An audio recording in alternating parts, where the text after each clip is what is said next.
Assalamualaikum warahmatullahi wabarakatuh. Selamat pagi Bapak Ibu, salam hangat dan salam sehat untuk kita semua.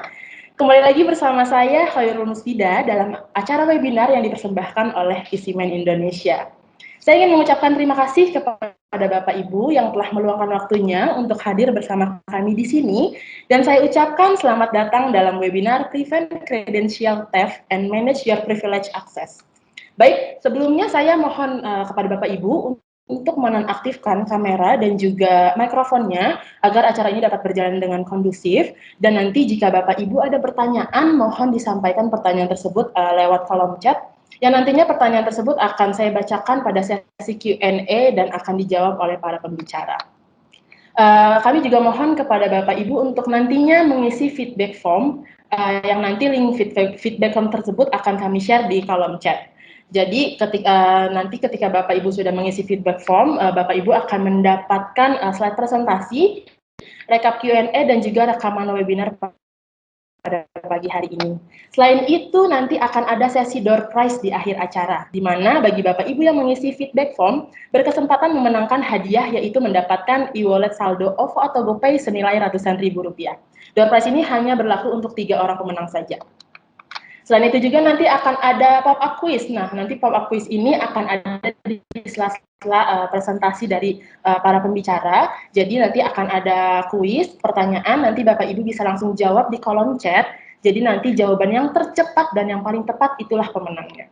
Nanti juga akan kami informasikan mengenai promo spesial khusus untuk peserta webinar hari ini saja. Jadi dimohon untuk Bapak Ibu mengikuti acara ini sampai akhir acara. Baik, pada webinar kali ini, Visimen berkesempatan berkolaborasi dengan CyberArk Indonesia. Kami di sini akan berbagi solusi mengenai sistem keamanan cyber untuk perlindungan identity dan privilege access. Untuk detailnya seperti apa nanti akan disampaikan oleh para pembicara. Langsung aja nih kita ke pembicara kita. Ini yang akan hadir yaitu akan ada Bapak Henry Wirawijaya yang merupakan Country Manager dari CyberArk Indonesia, dan kemudian ada Bapak Bayu Notonegoro yang merupakan IT Security Engineer dari MTech Indonesia. Oke, tanpa kita menunggu lama nih, mari kita mulai saja presentasi yang pertama dari Bapak Henry Wirawijaya. Untuk Pak Henry saya persilahkan. Oke. Ya. Halo Pak Henry. Halo, udah kelihatan? Apa kabar Pak? Baik, baik. Sudah. Sip. Sudah ready ya Pak? Iya, sudah. Oke, lanjutkan Pak. Oke, saya mulai aja ya. Selamat pagi teman-teman semua. Ya, hari ini saya Henry dari CyberArk dan saya juga bersama teman saya Bayu dari MTech. Kita akan sharing mengenai gimana sih kita protect privilege access dan identity. Gitu. Jadi formatnya agak beda kali ini karena saya sama Bayu akan hand in hand, jadi bukan lagi sistemnya gantian saya present kemudian Bayu, tapi saya akan presentasi kemudian di tengah slide kita akan melakukan demo, dan demo ini nanti akan dijelaskan oleh Bayu, dan kemudian nanti saya akan lanjutin lagi sesi ketika nanti ada demo yang Bayu yang akan share demo ini. Jadi memang kita akan coba selesai ini dalam waktu 1 jam. Nah, setelah 1 jam ini nanti teman-teman bebas untuk Q&A, open discussion, atau misalkan ada pertanyaan lagi di waktu kita presentasi, langsung aja di kolom chat sampaikan pertanyaannya. Teman-teman dari Visimen dan dari MTech akan coba jawab pertanyaan ini, atau kalau butuh diskusi lebih lanjut nanti kita akan bahas di sesi Q&A ya. Oke, sekarang saya mulai aja. Jadi apa sih yang kita bahas hari ini? Yang kita bahas adalah mengenai identity, which is terutama privilege access, dan lebih umum adalah identity security itu sendiri. Pertanyaannya, kenapa sih kita bahasnya mengenai identity security? Ada hal penting apa sih? Jadi ini adalah beberapa news yang kita lihat di internet, dan memang kalau kita lihat serangan cyber kan makin lama makin banyak ya, nggak berkurang. Baik itu dulu kita kerjanya di kantor, kemudian kita sekarang karena COVID kita mulai work from home, pekerjaan kita tipikalnya mulai berubah, tapi kalau dilihat cyber security attack itu makin banyak aja gitu, tetap aja ada dan ya makin besar. Kalau dilihat kenapa sih gitu, jadi kita coba investigasi di salah satu report, misalkan yang paling kanan bawah ini si Verizon kan dia keluarin data breach report setiap tahunnya gitu. ternyata di Verizon dia ada report yang bilang bahwa setiap attack ini baik yang ada yang namanya yang melakukan pencurian data, kayak kemarin baru ada di berita si Facebook kena pencurian data gitu, kemudian ada yang namanya coba melakukan ransomware, ada yang coba attack misalkan take down kita punya server dan kawan-kawan. Kalau dilihat dari semua attack itu 80% melibatkan yang namanya privilege user gitu. Jadi ternyata privilege user ini adalah yang paling dicari sama si hacker ini kalau dia mau melakukan attack nih di environment kita. Kemudian pertanyaannya kan kenapa?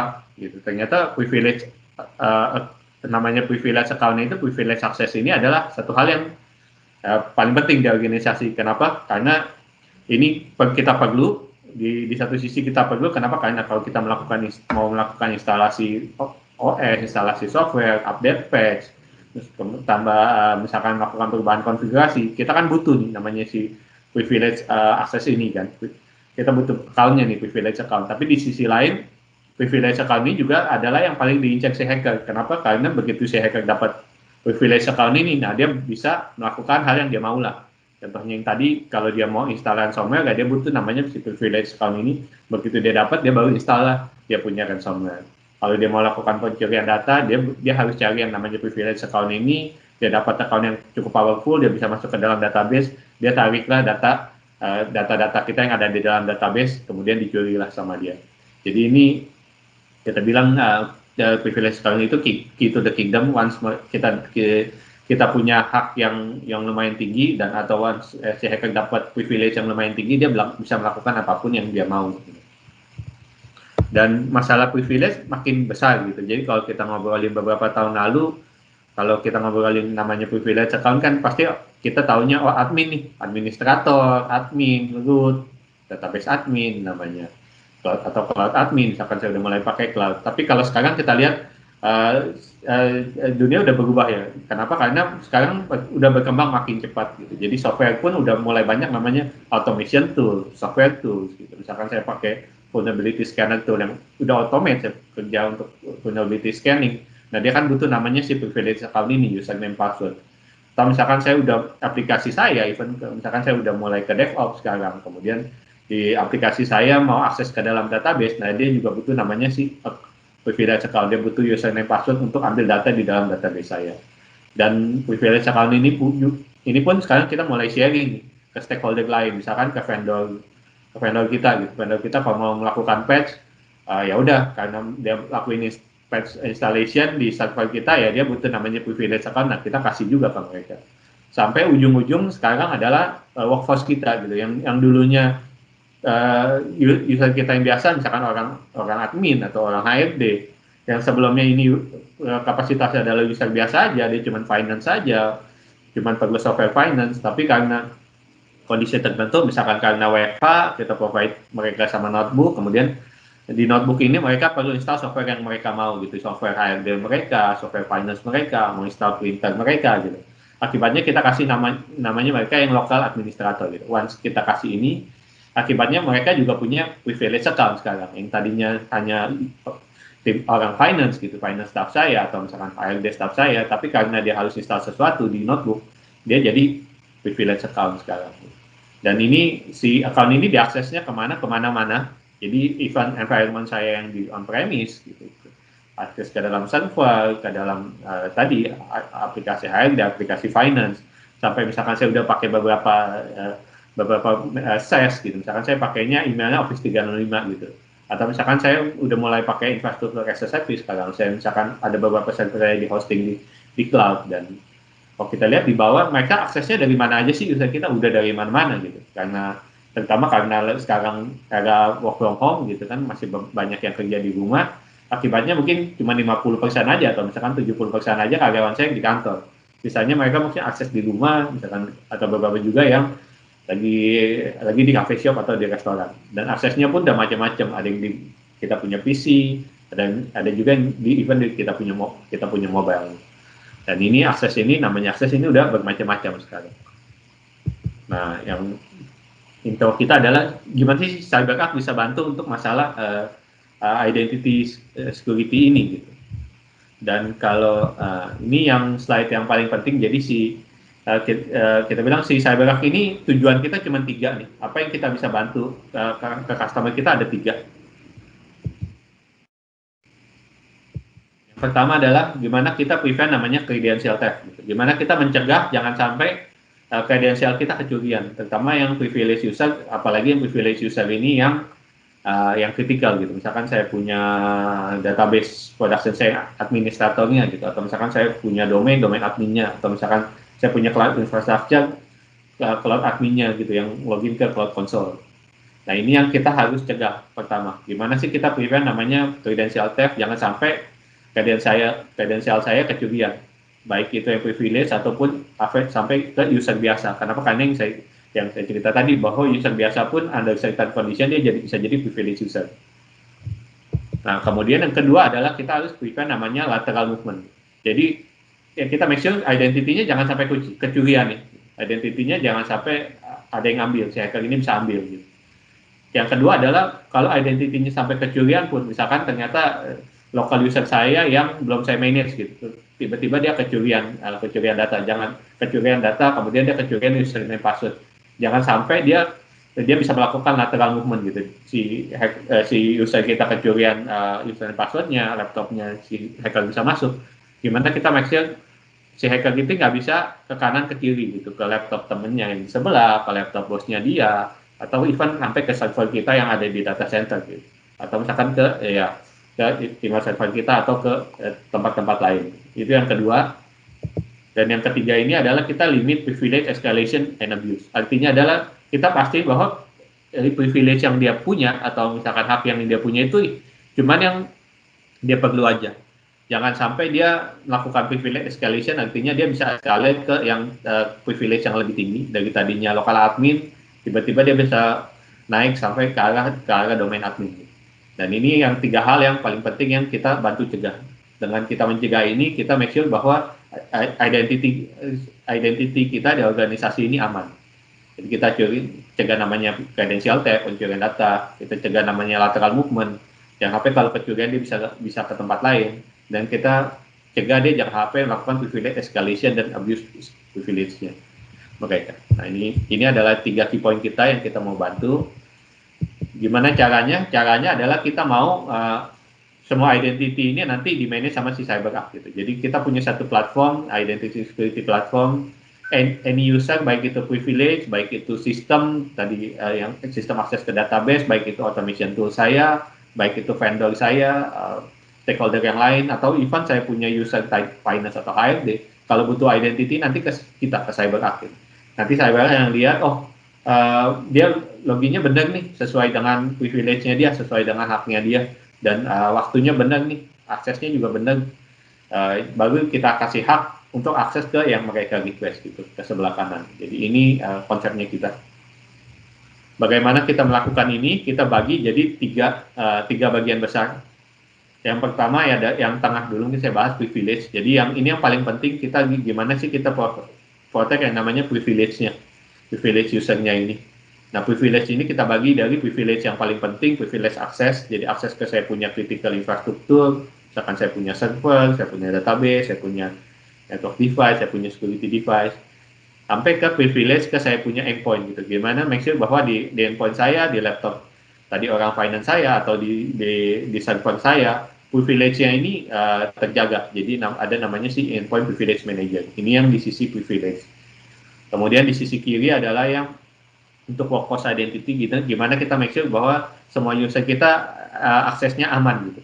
Gimana make sure bahwa kalau mereka walaupun mereka kerja di rumah atau mereka kerja di kantor, mereka tetap akses ke environment kita pakai yang metodenya yang secure gitu. Metodenya yang aman, dan make sure bahwa kalau ada tingkah laku yang aneh-aneh, nanti kita bisa detect atau even kita prevent untuk dia melakukan hal yang udah lumayan aneh. Dan yang sebelah kanan adalah DevSecOps, jadi ini lebih ke arah aplikasi. Misalkan saya udah punya aplikasi nih, misalkan aplikasi Java atau aplikasi .NET atau PHP misalkan, yang butuh kredensial. Biasa aplikasi ini butuh kredensial buat masuk ke dalam database saya. Nah ini gimana kita amanin, baik itu yang masih tradisional, tadi saya bilang Java, PHP, .NET, misalkan Python, atau udah aplikasi yang saya pakai DevOps. Jadi saya udah pakai misalkan OpenShift, atau misalkan saya baru mulai pakainya Kubernetes. gimana sih saya bisa secure secret management di environment baru saya. Dan ini adalah 3 pilar kita. Nah, yang hari ini kita bahas khususnya adalah yang dari sisi privilege dan sisi akses ya. Jadi yang tengah dan yang sebelah kiri. Oke, jadi ini yang pertama adalah privilege access management untuk kita punya infrastruktur. Jadi gimana sih kita caranya amanin privilege akses kita, account privilege kita yang kita butuh, misalkan saya akses ke dalam si server saya atau network device saya atau ke database saya. Jadi ini adalah gambarannya. Jadi yang saya bisa bantu adalah kita provide tools yang namanya si privilege access management. Jadi apa itu privilege access management? Ini cara kerja simpelnya ya kita jelasin. Yang pertama adalah ini sebelum pakai tools privilege access management, ini adalah yang biasa kita lakukan sehari-hari gitu. Jadi ketika saya mau masuk ke dalam si server saya, misalkan Linux saya buka putih, kemudian saya login, masukin username password. Atau misalkan kalau saya mau login ke database, saya pakai SQL, misalkan saya buka SQL Studio, saya masukin username password untuk bisa login ke dalam. Tapi dengan adanya si kita privilege access management ini, yang kita bantu adalah kita manage privilege-nya. Kenapa? Karena kita tahu nih, tadi kan privilege account adalah account identity-nya adalah yang paling dicari nih sama hacker, terutama yang privilege account ini. Jadi si rootnya saya punya Linux atau Unix atau misalkan domain admin saya atau misalkan database admin saya, ini adalah yang paling dikit hacker cari nih. Nah, jadi yang kita lakuin adalah instead of tadinya user yang tahu username passwordnya, accountnya gimana masuknya, sekarang kita masukin ke dalam sistem yang namanya si PAM ini. Jadi yang sistem nanti PAM yang akan manage, yang akan simpan semua password di dalam privilege password, username sama password yang ada di dalam sistem saya. Dan karena kita yang manage, kita juga bisa melakukan langsung namanya si password rotation. Jadi misalkan saya punya policy, misalkan saya mau ganti password setiap 90. Nah, nanti si PAM ini akan gantiin buat kita gitu. Jadi kita nggak perlu lagi ingat tiap udah 60 atau 70 hari kita ganti password, nggak perlu lagi karena sistem yang akan langsung gantiin password. Ini yang akan PAM lakukan. Jadi artinya kita akan transfer responsibility nanti. User nggak perlu tahu lagi, user nggak perlu ingat lagi, user nggak perlu lakuin rotation, semuanya dilakukan oleh si sistem, si PAM ini. Jadi yang dia lakuin apa? Ketika dia login, dia akan loginnya nggak langsung ke si server, tapi dia akan login ke portalnya si CyberArk. Jadi portal kita, portal PAM ini, dia masukin username password, atau misalkan dia masukin username password dan token, begitu dia login, nah dia akan dapat akses. Jadi aksesnya ke server mana sesuai dengan privilege-nya dia. Jadi misalkan kalau dia masih junior admin gitu, dia mungkin aksesnya cuma ke development server aja, development application aja gitu. Kemudian kalau misalkan ada saya punya tim network admin, nah yang dia bisa akses mungkin ke network device mereka gitu, router, switch, atau misalkan sampai ke firewall mereka.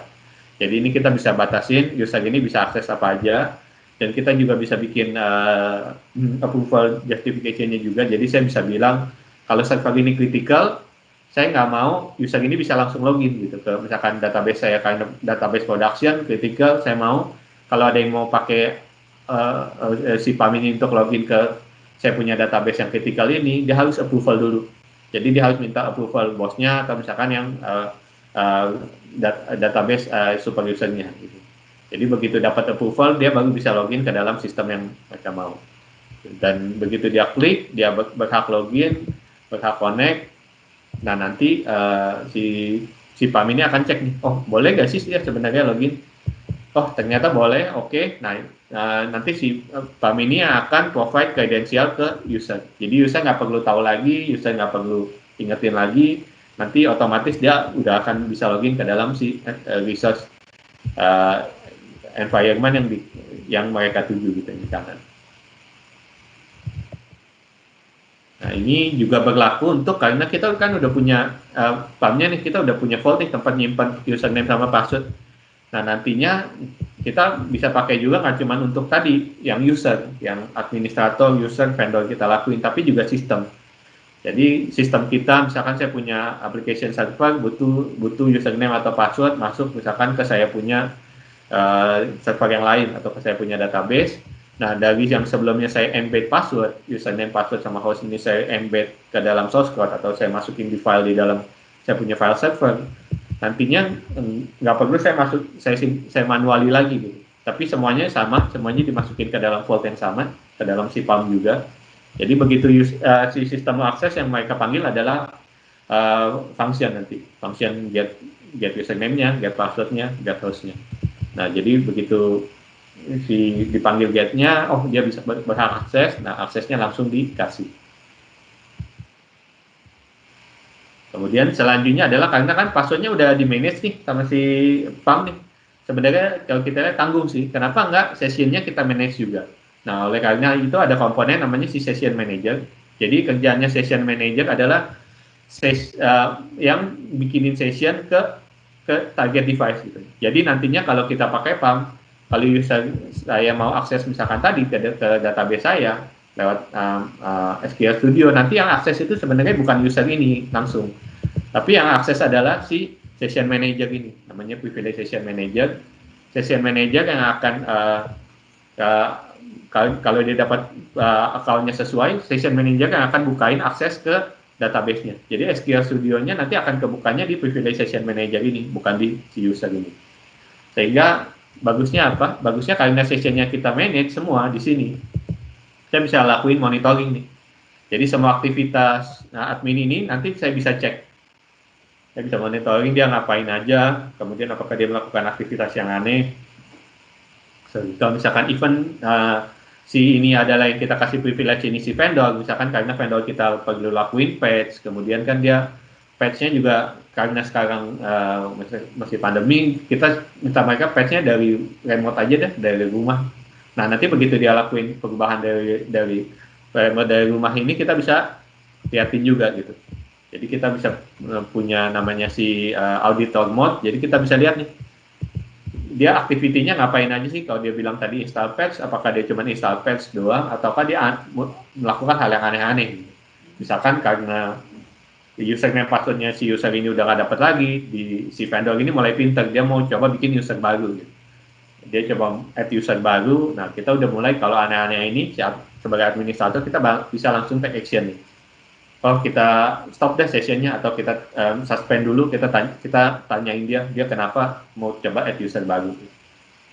Dan ini semua session ini karena adanya di session manager ini akan di recording dan disimpan di PAM kita. Jadi nantinya semua sesi ini ada ketika udah habis ada detailnya, siapa sih yang login, jam berapa, dari mana ke target mana. Kemudian saya bisa klik untuk cari tahu activity dia apa sih di server ini, karena ini kan privilege user nih, privilege account nih. Dia pasti activity-nya kan penting nih. Saya mau lihat dia coba lakuin activity apa nih. Jadi ada keterangan detailnya. Kemudian sampai saya bisa share, sampai saya bisa ada videonya juga, saya bisa playback. Kemudian ceritanya kalau misalkan ini kan saya bisa monitor, gimana kalau saya sibuk gitu, tim saya nggak ada yang bisa monitor, kita juga punya automation tools. Jadi automation tools ini bisa bantu untuk melakukan rescoring. Jadi activity ini apa, berapa banyak, apakah mencurigakan atau enggak. Jadi kalau misalkan cerita tadi dia coba add user baru atau dia coba ganti password si yang dia kasih, karena ini adalah activity-nya udah mencurigakan, di sistem itu kita bisa secara otomatis kita bilang bahwa risk ini high. Begitu risk ini high, sessionnya saya mau stop aja deh, saya mau suspend session dia atau saya mau terminate session dia. Jadi sessionnya diputusin oleh si PAM ini. Dan ini yang garis besarnya apa yang kita lakuin untuk yang di infrastruktur, gimana kita manage privilege. Sekarang kita lanjutin demo dulu dari Bayu ya. Baik. Halo, selamat siang semuanya. Sebentar, saya sambil share file dulu. Oke, sudah kelihatan ya? Ya, ini adalah tampilan dari PVWA ketika kita login pertama kali. Jadi ketika kita login ke mana? Sebelum menggunakan CyberArk, kita login ke PVWA ini. PVWA ini saya terpaksa balik tadi. Ini kita bisa connect ke beberapa database user menggunakan CyberArk database-nya. Mas Bay belum ya. Share screen. Oh, belum. Ya. Sorry. Bentar, kok nggak muncul. Oh, berarti salah ininya ya. Berarti harus satu screen aja. Gitu deh. Sorry, maaf. Satu screen saja, stop. Siap.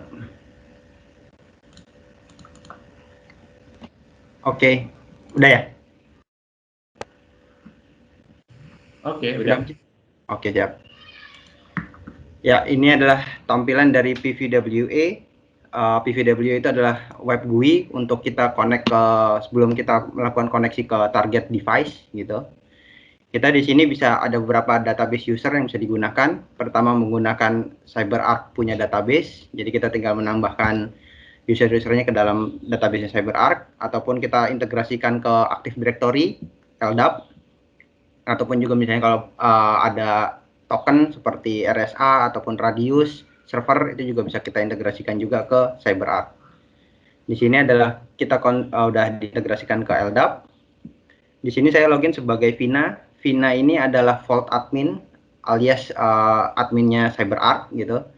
Jadi di sini akan muncul semua account-account yang dikelola oleh si CyberArk ini. Di sini kita lihat ada akunnya Linus, Winus, admin AD, Lola gitu kan.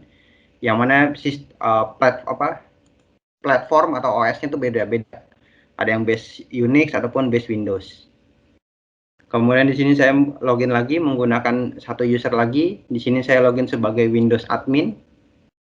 Windows admin ini fungsinya hanya untuk mengurusi Windows Server saja. Jadi di sini ketika dia login dia hanya mendapatkan akun-akun yang berhubungan dengan Windows saja.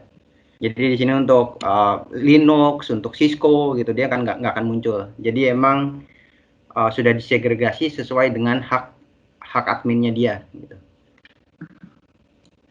Kemudian ini cara penggunaannya. Cara penggunaannya adalah kita klik connect target device mana yang kita hendaki gitu. Kita klik connect, kemudian akan muncul reason. Reason ini adalah bagian dari change management. Di sini ada beberapa tipe, ada tipe free type, jadi kita bisa install ketik bebas gitu. Kita di sini tulis install patch, ya cuman tadi user sekali user tetap user, engineer ya tetap engineer gitu. Jadi kadang-kadang kalau free type ini mereka bisa ngetik bebas. Jadi mereka bisa ngetik ASD ataupun ngetik Pertamax gitu kan, yang mana nantinya akan menyusahkan tim audit untuk melakukan audit internal mereka lah, seperti itu. Kita resolve, kemudian kita klik connect. Ketika kita klik connect, dia akan mendownload sebuah file RDP. File RDP ini sifatnya hanya sekali pakai dan ada masa expirednya. Jadi di sini saya klik connect. Kemudian di sini nanti akan muncul balon yang menyatakan bahwa operasional kita, tindak gerak-gerik kita tuh udah mulai direkam. Dan di sini komponen antar CyberArk Korpas ini mulai berkomunikasi. Ya tadi karena ini sifatnya sekali pakai gitu. Jadi walaupun attacker katakan udah masuk ke komputer saya gitu sebagai admin CyberArk, cuman mereka dapetin file RDP ini. Ketika mereka double klik, mereka nggak bisa connect ya tadi karena ada masa expirednya. Jadi mau nggak mau dia harus login menggunakan file RDP yang terbaru. Nah ini setelah login tampilannya seperti ini. Jadi saya udah login, semua operasional saya, gerak-gerik saya udah mulai direkam. Ini ada beberapa perbedaan antara kita sebagai admin sama user. Di sini saya sebagai admin, saya di sini bisa melakukan, tunggu bentar, saya coba sambil pergi. Di sini sebagai admin tentunya hak kita bisa dibilang full lah ya. Contohnya sebagai IT manager itu patut untuk mengetahui username password seperti itu. Oke, saya ingin lihat password. Saya klik show, oh oke, passwordnya CyberArk 1. Cuman bagaimana dengan engineer misalnya katakan outsource ataupun vendor gitu ya. Vendor mereka nggak perlu tahu username password, itu bisa kita disable. Jadi ibarat kata vendor ketika masuk ke sistem ya mereka nggak, ketika pulang itu mereka nggak membawa informasi pengetahuan password gitu yang mungkinnya nanti bisa disalahgunakan. Ya contoh simple sharing password lah. Di sini jadi udah ke disable. Jadi saya cuma hanya bisa melakukan klik connect aja. Jadi di sini saya nggak bisa ngeliat password tadi.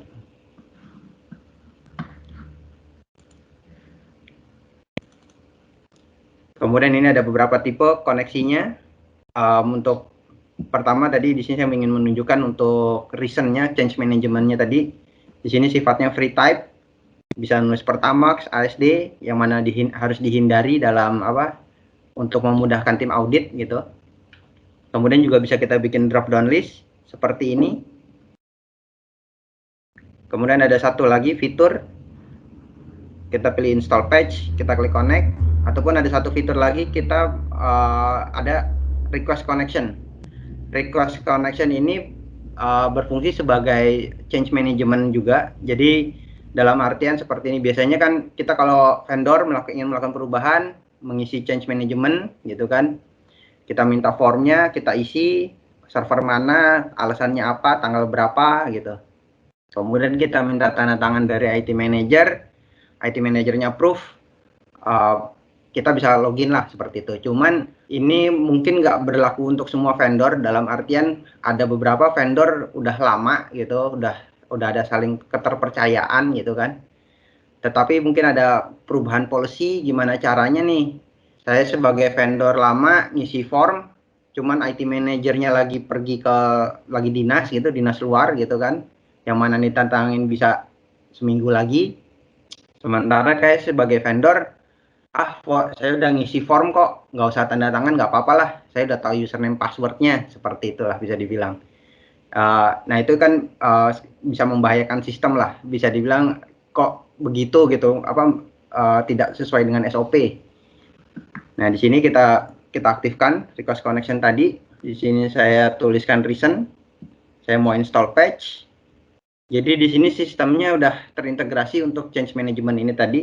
Kita nggak ada tambahan instalasi apapun atau plugin.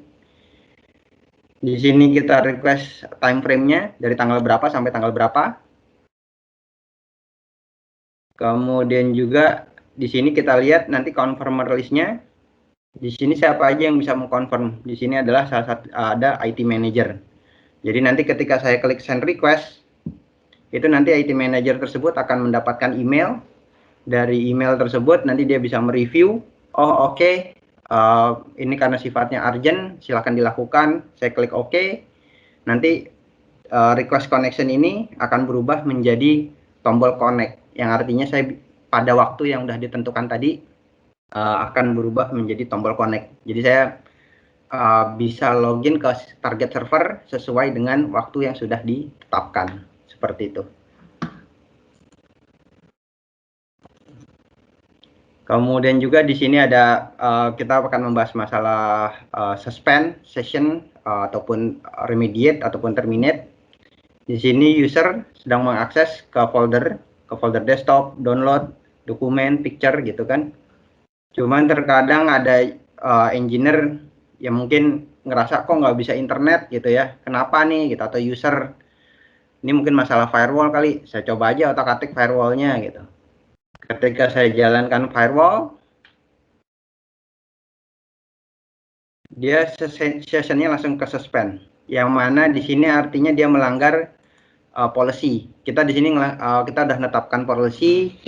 Kalau misalnya firewall nggak boleh dirubah-rubah seperti itu. Kalau ketika dibuka, sessionnya langsung ke suspend. Ataupun kalau Unix base, dia nggak boleh ganti password. Jadi ketika dia tulis change password atau passwd gitu, itu juga sama langsung ke suspend. Kalau apalagi kalau di Linux kan kita dapat akses root, kita tulis rm-rf, itu otomatis akan memformat hard disk. Nah itu bisa juga kita suspend. Jadi ketika dia ngetik itu rm-rf langsung ke suspend sessionnya.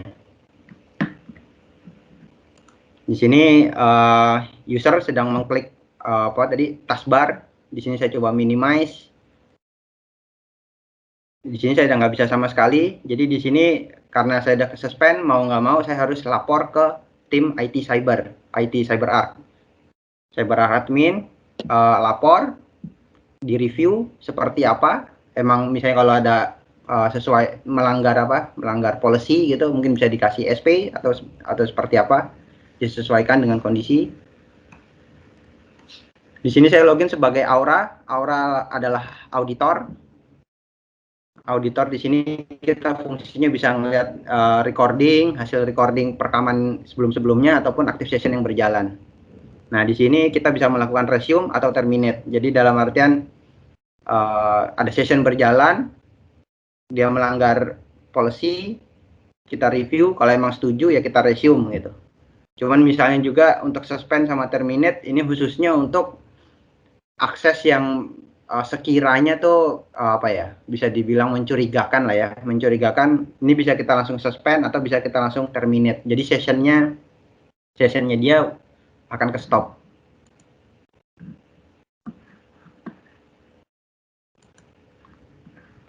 Kemudian isolate yang dia ada monitor session. Monitor session ini adalah bagian juga dari change management. Jadi tadi kalau change management itu vendor dia di situ akan menulis saya akan melakukan kegiatan install patch yang membutuhkan kegiatan 1 2 3 4 5 seperti itu. Nah, di sini saya login sebagai Aura. Aura ini adalah auditor. Di sini saya tinggal klik monitor. Ketika saya klik monitor ini, maka nanti tim audit ini bisa melihat vendor itu lagi ngapain sih. Jadi secara real time. Jadi ketika vendor itu misalnya dia melakukan perubahan, tadi sesuai gak sih dengan change management yang dia isi. Di sini contohnya satu layar ini adalah ini saya pindah layar, saya pindah folder, sebelah sini juga akan pindah folder. Sorry, di sini saya geser sedikit. Jadi ketika saya pindah download, dia akan pindah download. Nah, seperti ini. Jadi layarnya si vendor itu akan terduplikasi ke layarnya tim audit. Jadi bisa dimonitor secara real time lah. Di sini fungsinya nanti tim audit nggak bisa menginterrupt. Jadi dia hanya bisa menonton aja. Kemudian ada fungsi lain. Di sini kita bisa melakukan fungsi perekaman, play hasil perekaman tadi. Jadi saya penasaran nih si Vina tadi ngapain aja sih gitu kan. Di si Vina tadi ngapain aja, kita tinggal klik play. Kemudian dia di sini akan memulai hasil perekaman jadi video tadi. Di sini selain video, di layar sini adalah hasil video. Sementara di layar sebelah kiri sini adalah sinopsis atau rangkuman apa aja yang dilakukan oleh vendor tadi. Oh, dia buka Explorer, dia buka folder dokumen, folder download, desktop, picture, seperti itu. Dan kita bisa jump play sesuai dengan yang dia lakukan. Ya, di sini gunanya kan tim audit nggak mungkin melihat vendor misalnya melakukan perubahan, kan nggak mungkin 5 menit, 20 menit gitu ya. Dan juga vendor juga nggak mungkin, tim audit juga nggak mungkin ngeliat juga vendor ngeliatin selama 2 jam gitu kan, untuk nonton terus gitu. Nah, di sini makanya ada fungsi sinopsis ini. Jadi kita tinggal ngeliat sesuai gak sih dengan change management yang tadi. Monitor session, play video, dan ini terakhir. Ini adalah beberapa policy yang bisa kita atur. Yang pertama adalah dual control password access approval. Ini yang udah dijelaskan saya sebelumnya tadi. Jadi mereka mengisi form mau akses kapan, dari kapan sampai kapan, kemudian nunggu approval dari IT manager approve, baru saya bisa connect. Kemudian juga ada check in check out exclusive access. Ini fungsinya untuk hanya satu vendor aja yang bisa mengakses ke satu server tersebut. Jadi misalnya saya lagi vendor A, saya lagi akses server A, kemudian pada saat bersamaan vendor B juga ada keperluan juga ke server A tadi, maka dia harus menunggu.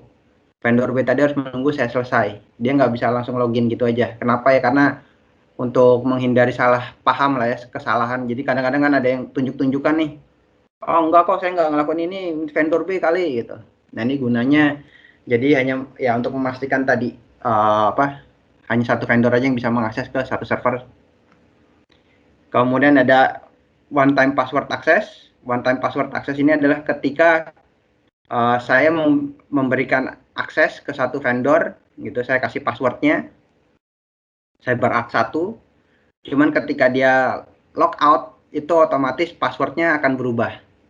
Jadi dia next-nya dia mau coba login dengan menggunakan password CyberArk 1, udah nggak bisa lagi, karena passwordnya udah di random. Kemudian ada EPV, click to connect, ini adalah untuk mengaktifkan tombol connect saja. Kemudian user, to specify access, specify reason for access, ini tadi yang untuk pilihan mau install patch, drop down list tadi di sini isiannya. Kemudian di password management ini ada beberapa yang bisa kita atur. Pertama, kita bisa mengatur tiap berapa hari sekali password berubah. Di sini kita set 90 hari, setiap 90 hari password akan berubah secara otomatis. Dan kemudian juga kita di sini bisa mengatur password verification. Jadi untuk memastikan bahwa password yang digunakan di CyberArk sama yang di sistem, di target sistem tadi masih sama. Kalau emang tidak sama, kita bisa melakukan remediate. Jadi kita samakanlah passwordnya.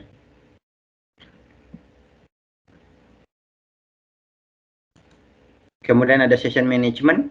Session management ini lebih ke arah monitoring dan isolation. Kita mau aktifkan atau enggak. Jadi tadi tim audit bisa melakukan monitoring atau tidak dari sini. Kemudian record and save session activity. Kita bisa melakukan fungsi perekaman atau enggak. Dan di sini adalah untuk mengatur retention periodnya. Di sini setiap 90 hari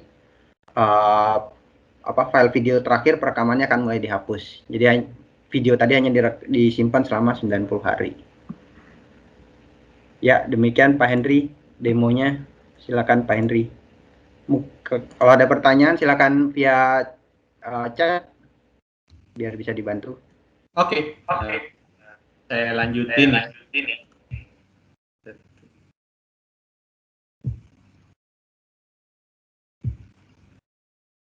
Oke, ini yang ini Bayu ceritanya lagi demo, dia lagi udah selesai yang pertama. Kemudian yang kedua adalah solusi untuk ya gimana sih kita manage privileged access di endpoint. Oke, kenapa sih kita bahas endpoint? Karena ya, endpoint ini kalau kita lihat adalah area yang paling banyak diserang gitu. Kalau kita misalkan si hacker mau cari informasi atau mau serang environment kita, yang mereka diinjek paling gampang biasa adalah endpoint-nya gitu, which is orangnya. Mereka akan cari orang mana nih yang paling nggak terlalu tahu IT, bisa diambil, bisa privilege-nya, kemudian username dan password-nya. Nah dari sini mereka bisa move, yang saya bilang tadi lateral movement ini. Dari sini mereka baru dapat local admin, mereka baru bisa lompat dapat misalkan dapat admin yang lain nih, bisa login ke server, sampai ujung-ujungnya dapat akses yang mereka mau gitu. Nah makanya endpoint ini adalah yang harus kita jagain gitu, supaya kita make sure bahwa jangan sampai ada pencurian account gitu di bagian yang paling lemah. Dan tapi kalau kita ngobrolin mengenai endpoint, ini yang kita lihat banyak kejadian gitu. Jadi kalau namanya si endpoint, misalkan contoh gampang aja yang saya cerita tadi, seorang finance saya atau orang HRD saya dulu 24 jam kerjanya di kantor gitu. Sekarang karena WFH saya mulai kasih laptop gitu. Mungkin setengah kerjaan dia atau 1/4 kerjaan dia kerjanya di rumah. Dan biasa kalau kita kasih laptop nih kita bingung nih, ada plus minus gitu. Di sisi satu yang manage infrastruktur saya cuma dikit gitu. Orang IT paling berapa orang gitu. Jadi yang kita mau adalah ya udahlah, mereka kalau mau melakukan akses apa aja boleh deh gitu. Jadi kita kasih dia namanya local admin right. Jadi yang kita dapat adalah usernya happy, kemudian helpdesk tiket ke kita juga nggak banyak, yang cariin kita nggak banyak, karena kalau dia mau install software, dia mau install patch, dia mau install misalkan printer driver tadi, dia mau install aplikasi yang dia perlu, nggak perlu kontak ke kita gitu, nggak perlu kontak ke admin. Tapi di sisi lain, kalau dengan adanya local admin right ini, ternyata dia nggak cuma bisa install ini doang gitu, tapi kalau dia kecurian, si hacker juga punya si local admin right dia gitu kan. Begitu dia punya local admin right, dia bisa yang tadi saya cerita, bisa ngapain aja kan, dia bisa install software yang dia mau, dia bisa melakukan lateral movement, dia pindah nih dari satu tempat ke tempat lain untuk dapetin account yang dia mau. Tapi di sisi lain kalau misalkan adminnya saya remove, yang kita selalu alamin kan, oh adminnya jadi banyak di banyak di kontak nih, mau lakuin perubahan apa aja harus kontak ke admin gitu. Tapi di sisi lain kan security-nya lebih aman. Jadi kita bilang ini dilema ini gimana? Nah ini kita bisa atasin sama si namanya Endpoint Privilege Manager. Nah ini yang kita jelasin hari ini. Adanya di mana sih? Jadi EPM ini, privilege ini tujuannya bukan gantiin saya punya antivirus yang saya udah punya sekarang gitu, karena dia kan untuk prevent namanya jangan sampai masuk malware gitu, jangan sampai ada serangan ke tempat saya. Bukan juga misalkan saya pakai configuration management atau misalkan saya pakai deployment tools untuk ke user kita lebih cepat gitu install software. Ini bukan juga, tapi endpoint privilege management ini adanya di tengah. Gimana kita make sure privilege-nya di endpoint kita atur. Nah, apa yang bisa kita lakuin, ini 3 hal yang kita bisa lakuin, namanya yang pertama list privilege, kedua adalah privilege defense, dan ketiga adalah integration. Oke, saya bahas satu per satu. Yang pertama list privilege. List privilege sendiri ada 3, privilege management, application control, dan just in time. Apa itu? Privilege management ini adalah gimana sih kita bisa manage privilege-nya di endpoint kita gitu. Jadi di laptop kita atau di server kita aja. Yang pertama kita lakuin adalah kita remove namanya local admin right. Jadi nanti nggak ada lagi local admin. Untuk semua user itu kelasnya sama, which is user biasa. Tapi pertanyaannya kan, tapi kalau buat operation gimana nih? Kalau dia mau install software, misalkan dia mau install Adobe baru, dia mau install WinRAR baru, dia mau install dia punya printer driver gimana? Nah, kita bisa bikin granular list privilege policies. Kita bisa bilang bahwa dia local user biasa, tapi begitu dia mau install software yang kita allow, nah dia berhak untuk install software ini aja.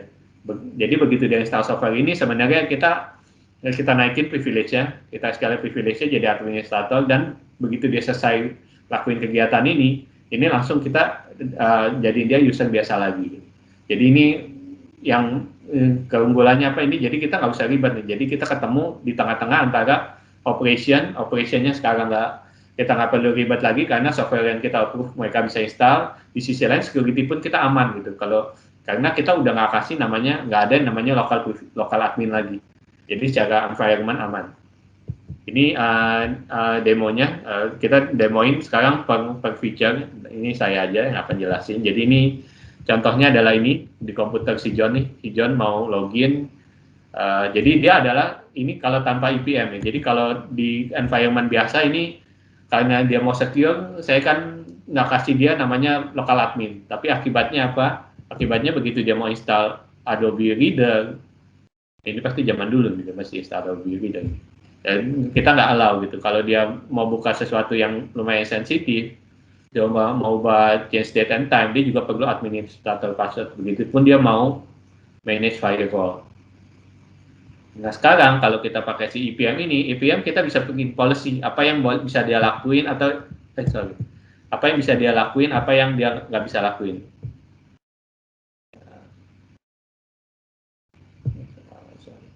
Nah ini tadi sampai sini. Jadi EPM ini kita install agentnya, kita kasih policy apa yang bisa dia lakuin atau apa yang nggak bisa dia lakukan, sehingga begitu dia ada EPM agent, dia mau install Adobe Reader, dia lihat oh secara policy ini user ini memang boleh install Adobe Reader gitu. Karena dia kan ini memang productivity tools yang dipakai di tempat saya.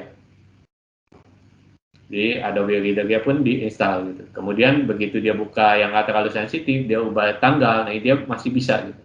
Tapi begitu dia buka hal yang lumayan sensitif yang kita nggak allow secara policy, nah dia contohnya dia mau matiin personal firewall, langsung kita terminate, kita minta dia listen, kenapa sih dia harus matiin itu, dan begitu dia klik OK nanti akan lanjut ke approval-nya, apakah dia boleh lakuin ini atau enggak. Ini yang kita bisa jagain, pertama namanya list privilege, pastiin bahwa user ini cuma dapat privilege yang sesuai aja yang dia mau, which is user biasa. Kemudian yang kedua kita bisa lakuin namanya application control juga. Apa ini? Ini adalah kita manage aplikasinya. Kita bisa bilang aplikasi mana yang boleh diinstal di environment saya tadi, aplikasi mana yang nggak boleh saya install di environment saya. Atau kita bisa tentuin juga misalkan aplikasi di folder share saya ini bisa diinstal nih. Tapi kalau aplikasi di luar folder share saya nggak mau install. Jadi misalkan sekarang kan lagi banyak video call gitu di tempat saya biasanya pakai Teams gitu. Sekarang mulai ganti pakai Zoom. Tapi saya mau bilang bahwa Zoom yang boleh diinstal ini adalah Zoom yang corporate punya, yang saya udah trusted nih environment-nya. Saya bikin environment trusted, saya bikin sharing folder. Jadi kalau dia install dari sharing folder saya bisa, tapi kalau dia coba install dari misalkan dari luar, dia download Zoom dari luar, dia nggak bisa. Dan kita bisa bikin restricted mode, artinya apa? Kita bisa bilang kalau aplikasi ini untrusted nih, saya nggak trusted, saya tetap kasih dia running, tapi saya batasi. Misalkan saya nggak kasih dia running, tapi dia nggak boleh akses ke registry saya, atau dia nggak boleh akses, misalkan dia nggak boleh akses ke internet. Jadi ini adalah kerjanya si application control, nih saya punya endpoint. Nah ini contohnya, demonya, jadi ini contoh si Mike sekarang, si Mike dia butuh namanya WinRAR. Nah begitu dia install WinRAR, nggak bisa diblok, dia harus minta approval. Tapi kalau misalkan saya punya ini sharing folder yang sama, saya udah trusted WinRAR di sini. Nah kalau dia install bisa, karena aplikasinya kita kontrol. Dia cuma boleh install dari tempat yang trusted aja. Dan source-nya pun di tracking, sehingga kalau saya pindah-pindah, kalau ini pasti nggak bisa karena kan dia download kan. Even saya yang dari trusted application ini saya pindah ke desktop saya, begitu install, nah ini tetap bisa. Jadi karena dari secure location yang udah kita trusted. Ini adalah si application control. Kemudian ketiga adalah just-in-time escalation. Jadi ini ketika ada butuh sesuatu yang penting, misalkan ada sesuatu hal yang kita butuh escalate dia jadi privilege account. Contohnya ternyata dia butuh melakukan instalasi saya punya server, dia lakukan instalasi patch gitu. Jadi dalam waktu, misalkan kita bisa bilang dalam waktu setengah jam ketika dia butuh install patch, saya escalate dia jadi privilege account, jadi local administrator, tapi selama jadi local admin kita akan rekam activity-nya, tapi setelah setengah jam akan kita remove lagi. Jadi ini kita bilang just in time. Ini contohnya di Windows Server ini dia coba lakuin instalasi TeamViewer, dia kan nggak bisa kan, karena dia baik lagi kita udah remove semua lokal adminnya, dia cuma user biasa, tapi dia bisa bikin request ke administrator bilang bahwa dia butuh privilege administrator nih untuk install TeamViewer.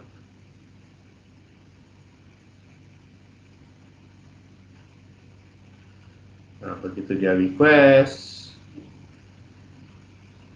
dapat di si IPM-nya, nah dia kemudian nanti si administrator ini akan review, kalau misalkan oke nih, kita approve dia, kita lakuin escalate privilege, kita naikin dia sebagai administrator buat install TeamViewer selama misalkan 1 jam. Dan user mana sih yang kita escalate? Si Jeff yang request tadi sebagai administrator. Nah begitu dia escalate, nanti begitu dia klik 2 kali dan kembali si user ini, misalkan si user Jeff, ada notifikasinya dia jadi administrator. Sekarang dia udah bisa install karena dia leveling dia adalah administrator.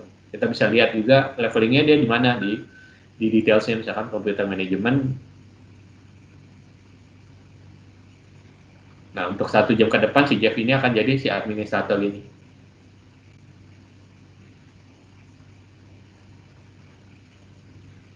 Oke, dia di challenge karena yang lain saya bisa masukin username passwordnya si Jeff sekarang. Karena Jeff udah jadi local admin untuk sementara. Nah, ini yang just in time access. Kemudian yang kedua adalah yang tadi kan list privilege, gimana pastiin bahwa local adminnya kita remove, tapi tidak mengganggu operation yang mereka lakuin, tetap secure gitu. Yang kedua adalah privilege defense, gimana kita bisa prevent kita punya privilege di endpoint saya, workstation saya atau server saya. Nah, ini 3 capability adalah kita prevent namanya ransomware, kita prevent credential theft, sama deception. Oke, saya detail. Nah, ini yang pertama, yang penting juga sih, dengan adanya si endpoint privilege manager ini kita bisa prevent namanya si CryptoLocker atau si ransomware. Kenapa? Karena kita di lab kita udah testing gitu. Ternyata dengan adanya EPM ini, gabungan antara list privilege, artinya adalah local adminnya udah saya remove nih dari sistem, sehingga nggak ada lagi namanya local admin.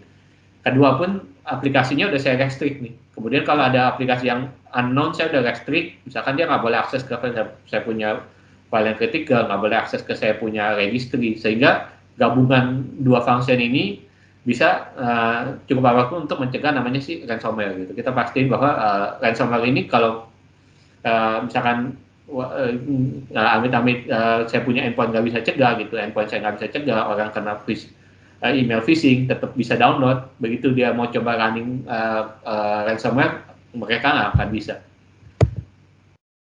Jadi ini contohnya, misalkan ini saya punya ransomware simple namanya si Mr. Ransom.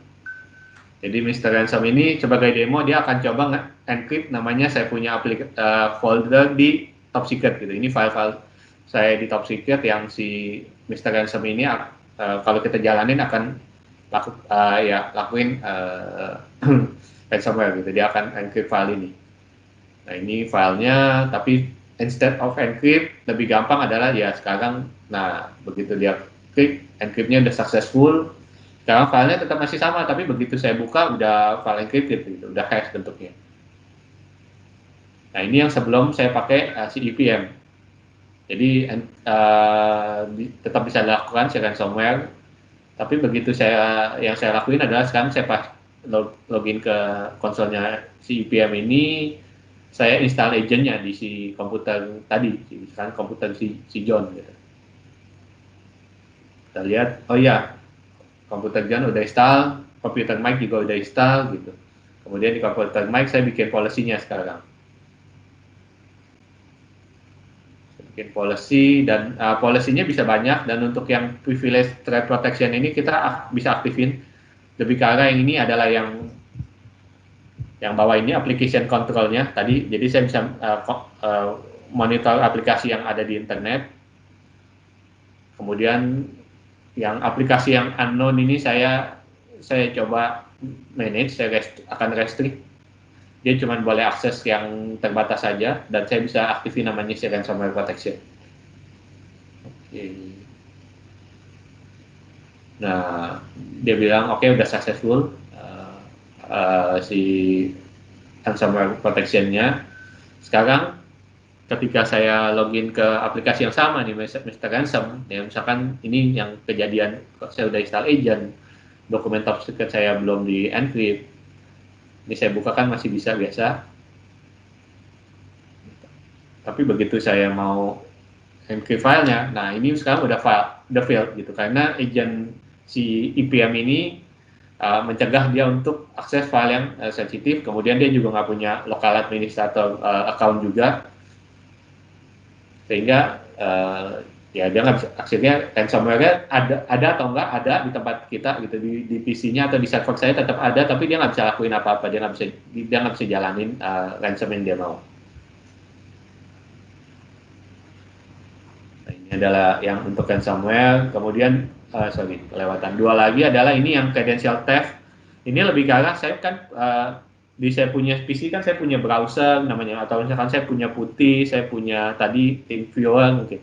Masing-masing ini kan simpan password nih. Jadi, dan kalau saya kan tipikalnya, misalkan admin biasa males kan, misalkan saya login ke dalam Gmail saya, biasanya saya akan bilang si Firefox remember password deh. Begitu juga si admin gitu, kalau biasa dia login ke misalkan ke firewall-nya lewat web gitu, atau misalkan ke cloud console lewat web, dia akan bilang remember password. Kemudian kalau dia login server dia lewat putihnya saya akan suruh remember password, atau saya install certificate juga di dalam si putih ini, gitu, certificate server. Nah, ini yang biasa dicek sama si hacker juga. Yang credential theft blocking ini lakuin adalah dia mencegah supaya jangan sampai si hacker ini ambil data username password yang ada di saya punya browser, saya punya putih, saya punya TeamViewer dan kawan-kawan.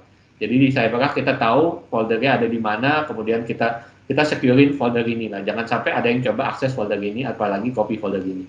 Jadi ini yang si credential theft blocking lakuin, sehingga kalau ada malware-nya tetap bisa masuk environment kita, misalkan karena dia zero day nggak kedeteksi sama saya punya antivirus, tapi begitu dia running, dia mau coba curi password di saya punya Firefox atau saya punya putih, kita blok akses ini.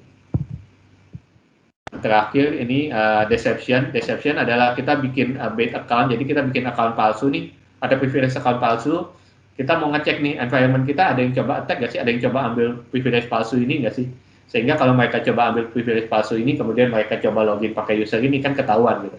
Nah ini yang sih kita lakuin deception. Dan terakhir jangan lupa kita juga bisa integrasi, ini penting juga, tergantung teman-teman punya environment apa, nanti kita bisa integrasi. Kita integrasi dengan sistem yang existing kita udah punya.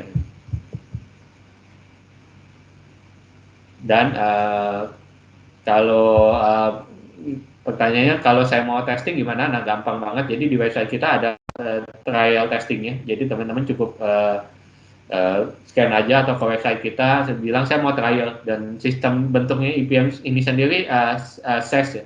Jadi beneran zero environment di tempat saya. Begitu saya coba trial, nah nanti akan saya dibikinin profile, kemudian saya dibikinin portal untuk saya manage si IPM environment saya, dan saya tinggal install agent aja di komputer yang saya mau protect, either itu workstation atau server. Jadi ini untuk endpoint privilege. Terakhir singkat saya yang terakhir adalah workforce identity untuk semua user. Jadi di CyberArk solusinya ada apa? Ada 4, tapi yang kita hari ini bahas adalah 2, which is yang namanya single sign-on dan adaptive multi-factor authentication. Apa itu? Yang pertama adalah adaptive MFA, ini adalah multi-factor authentication. Jadi saya bisa implement namanya multi-factor, misalkan username sama token gitu, atau misalkan username sama SMS, atau username sama misalkan challenge Q&A.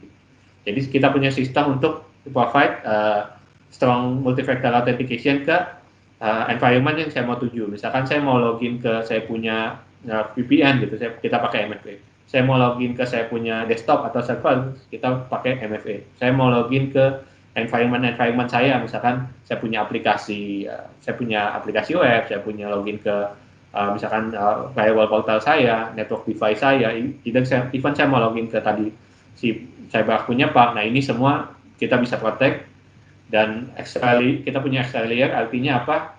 Authentication metodenya tadi yang saya cerita banyak metodenya, juga kita bisa pakai macam-macam. Dan kalau misalkan kita udah punya token, misalkan saya udah punya token nih, Microsoft Authenticator nih, nah kita bisa pakai juga sebagai salah satu form authentication. Dan ini juga risk aware, artinya kita bisa melakukan profiling. Jadi kalau misalkan saya misalkan Henry biasa login ke sistem ini jam office hour, jam 7 pagi, misalkan pagi-pagi jam 7, paling sore jam 6, jam 7 malam lah. Tapi kita bisa bikin profile, kalau ternyata di si Henry, terus saya loginnya saya biasa dari kantor atau dari rumah. Kalau tiba-tiba Henry loginnya jam 2 pagi atau jam 3 pagi, terus saya loginnya dari rumah juga, tiba-tiba ada IP-nya yang dari India. Nah saya mau dia authentication-nya yang lebih tinggi dong. Jadi nggak cuma username sama token, tapi juga saya verify lewat email gitu. Nah ini bisa kita lakuin. Kemudian kita juga provide namanya single sign-on. Jadi kita ada satu portal, semua aplikasi kita nanti akan masuk ke sini, sehingga kalau user mau login ke aplikasi mereka nggak perlu lagi login terpisah gitu. Login ke misalkan email dia lewat satu aplikasi, kemudian login ke dia punya sharing folder, misalkan pakai box satu aplikasi, dia punya login misalkan ke aplikasi finance atau HRD satu aplikasi. Semuanya bisa kita konsolidasi di satu tempat yang sama. Dan ini juga yang saya cerita tadi adalah ada behavior analytic-nya. Artinya si user ini semua kita monitoring, kita analisis, sehingga kita punya database nih, user ini biasanya loginnya kapan sih, Senin sampai Jumat, kemudian dia banyakkan loginnya jam berapa, dia loginnya banyakkan dari mana. Kalau yang udah nggak sesuai behavior, kita bisa bikin policy. Dan ini yang dua terakhir untuk demonya dari Bayu, silakan Bay. Siapa? Ini adalah demo dari identity workforce identity. Di sini saya jadi login menggunakan web.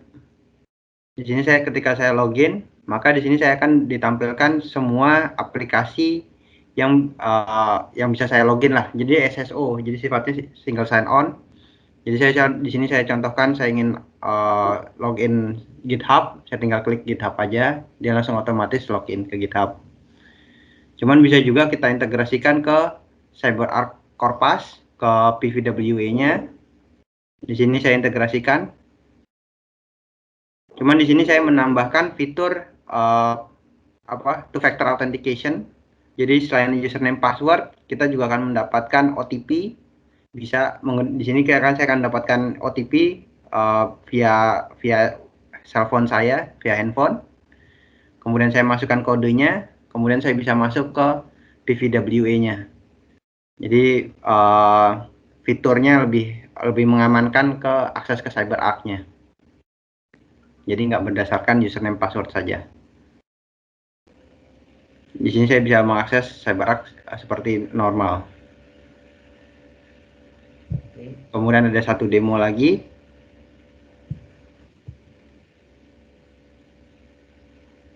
Di sini contohnya di sini adalah karena adaptive ini sifatnya SaaS on cloud. Kemudian kita ingin integrasikan ke ke Windows, kita bisa mengintegrasikannya itu. Cuman ini sifatnya bukan seperti remote tools. Ini hanya menambahkan fungsi autentikator aja. Bisa di play tolong Pak.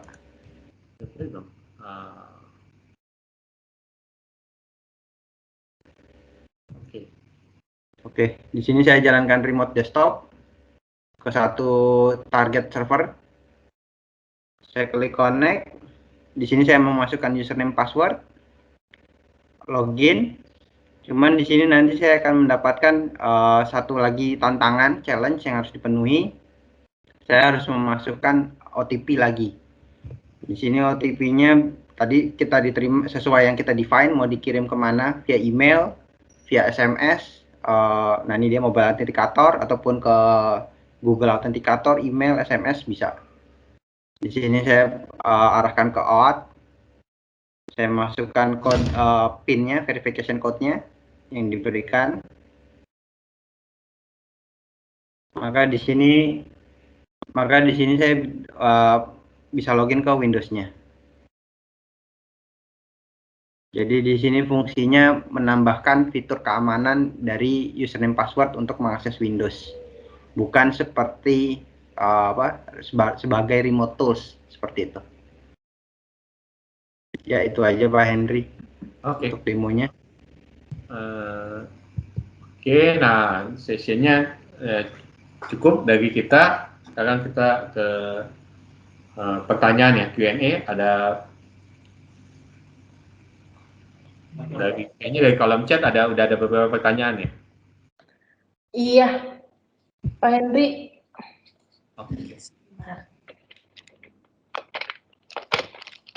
Iya, ini Pak Henry untuk kuisnya? Kuisnya ada, jadi kita mau Q&A dulu atau kita kuis dulu ya? Kuis dulu aja Pak, nanti Q&A-nya saya di sesi berikutnya. Oh oke. Ya. Jadi mungkin dijelasin dulu kali ya.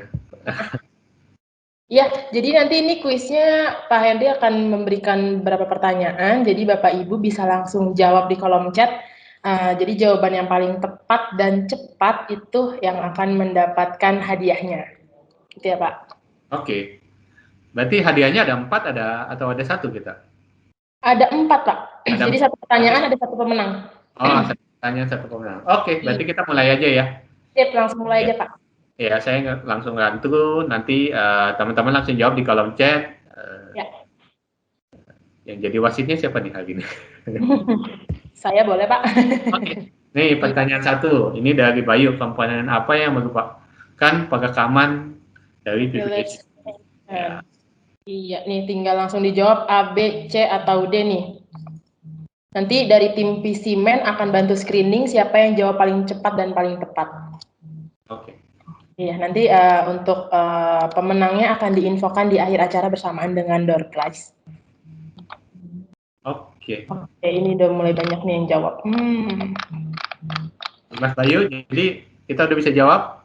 Ya, boleh. Pak Bayu ini apa nih jawaban yang benar? Udah, jawabannya yang benar adalah D, PSM, D, Privileged Session Manager. Oke, PSM. Oke, kita ke pertanyaan selanjutnya. Ini dari Mas Bayu juga. Manakah termasuk contoh potensial terhadap internal threat? Oke, yang mana nih? Bisa langsung dijawab nih bapak-bapak, ibu-ibu. Waduh, ini notif saya langsung geter-geter nggak berhenti nih, banyak yang jawab. Iya, saya hitung mundur dari 5 ya. 5, 4, 3, 2, 1. Apa nih jawabannya Pak Bayu? Masih di mute Pak Bayu, maaf.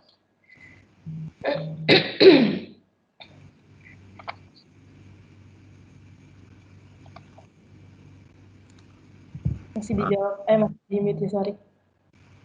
Baik, hilang. Oke, harusnya jawabannya sih yang B ya. Yang B ya Pak?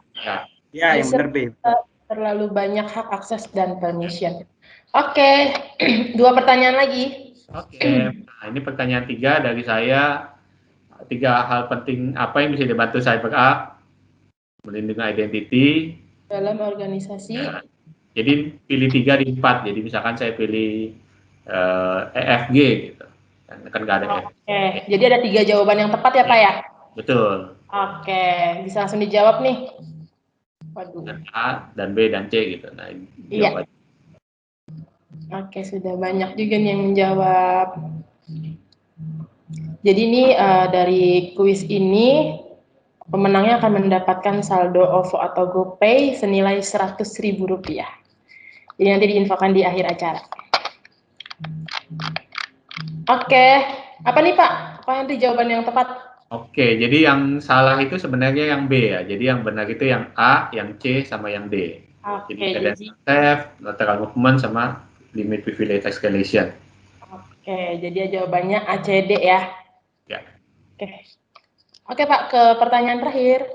Akhir yang saya tempat ngomong yang untuk ransomware. Nah, solusi apa nih yang cocok untuk melindungi ransomware? Ataukah yang multi-factor authentication, privilege access manager, database, endpoint privilege manager, atau single sign-on? Sip, bisa langsung dijawab nih. Waduh.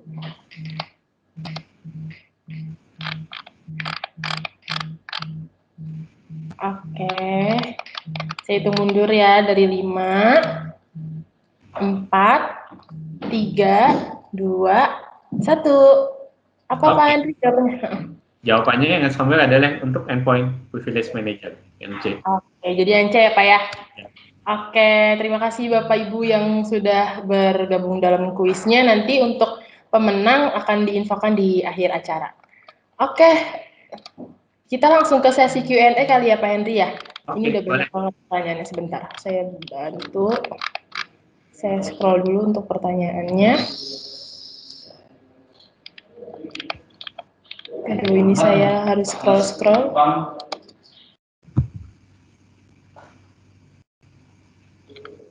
Oke, sebentar.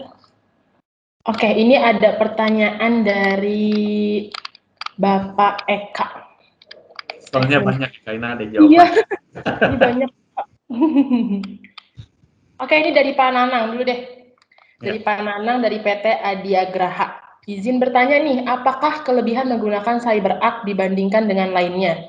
Dan untuk renewalnya itu dilakukan berapa lama nih Pak Henry?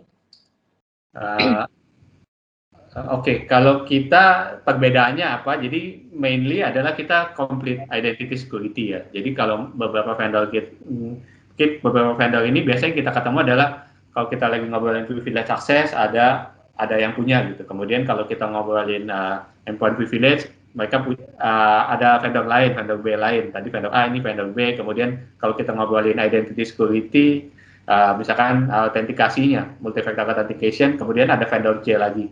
Jadi ujung-ujungnya ini saya harus punya vendor yang banyak gitu. Sebenarnya ceritanya ini kan satu kesatuan. Yang tadi Bayu demo yang terakhir adalah semuanya mulainya dari privilege-nya saya mau manage nih, misalkan di si PAM, saya harus pastiin bahwa autentikasi saya harus aman dulu dong, harus ada multifaktornya.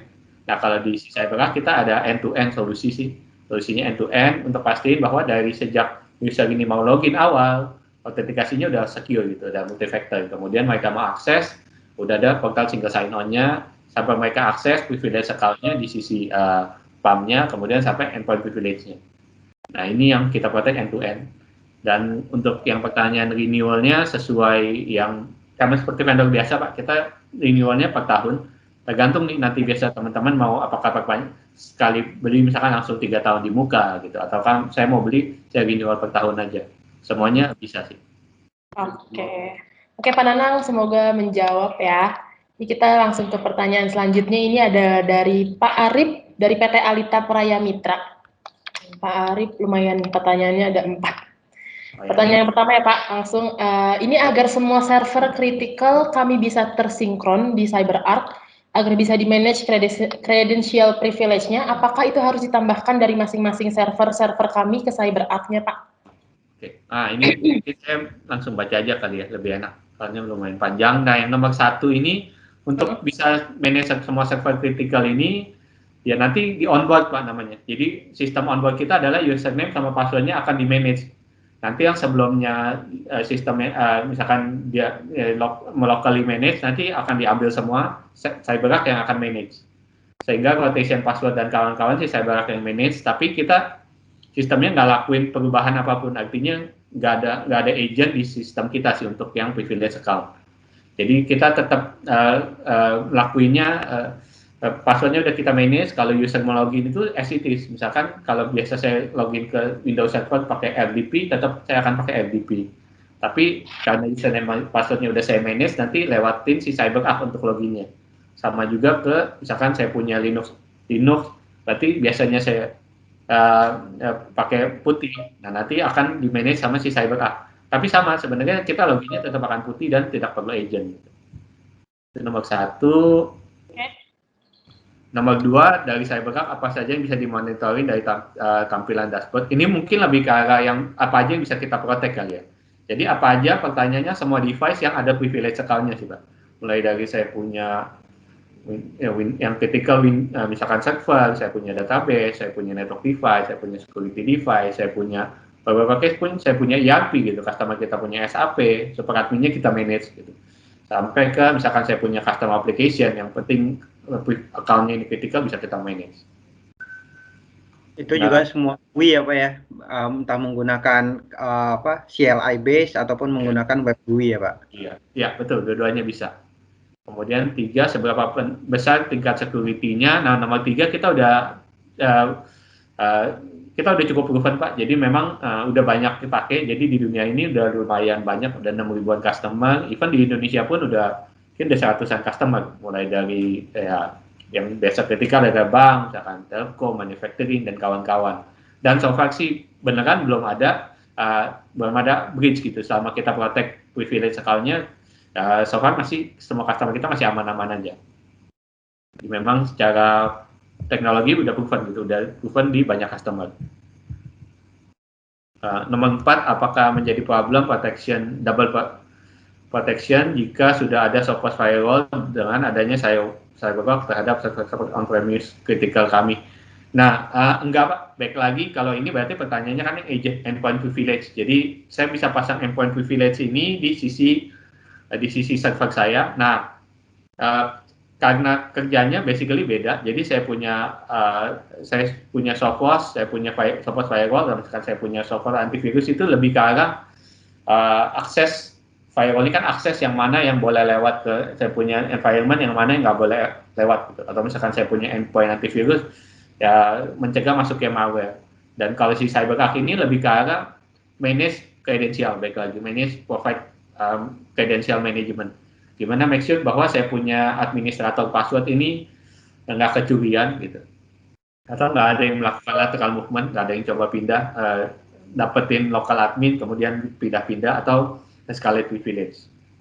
Jadi kalau kita bilang perlindungannya di sisi beda. Kalau Sophos firewall di sisi akses, kalau kita di sisi identity-nya. Oke. Oke. Kita ke next question ya, Pak. Ya. Ini ada dari Bapak Erik. Apakah ada warning system dari software monitoring sebelum terjadi attack di CyberArk? Apakah bisa di-apply zero trusted security-nya? Oke. Oke. Pertanyaan bagus. Jadi memang ada. Jadi kita bisa bikin alert. Jadi kita bisa bikin misalkan di endpoint protection kita bisa tadi kalau dilihat profilnya ada dua, saya bisa detect atau saya bisa langsung protect gitu. Artinya kalau detect dia akan alert ke saya, kemudian kalau protect kita langsung akan lindungi gitu. Kita langsung akan block. Contohnya tadi kasus ransomware. Kalau ada yang mau coba running ransomware langsung kita block. Kemudian apakah bisa apply ke zero trust? Memang konsepnya kita konsep zero trust juga. Jadi buat kita nggak kita nggak percaya sama semua user sama semua akses gitu. Semua user sama semua akses harus divalidate dulu sama si CyberArk sebelum kita kasih aksesnya back ke user gitu. Oke. Kita ke next question, ini ada dari Bapak Yong Ong. Izin bertanya, apabila menggunakan VDI baik di cloud dan on-premise, solusi apa saja yang cocok bila menggunakan CyberArk? Dan apakah CyberArk ini support untuk multi-platform seperti Linux, Android, iOS, dan lain-lainnya, Pak? Oke.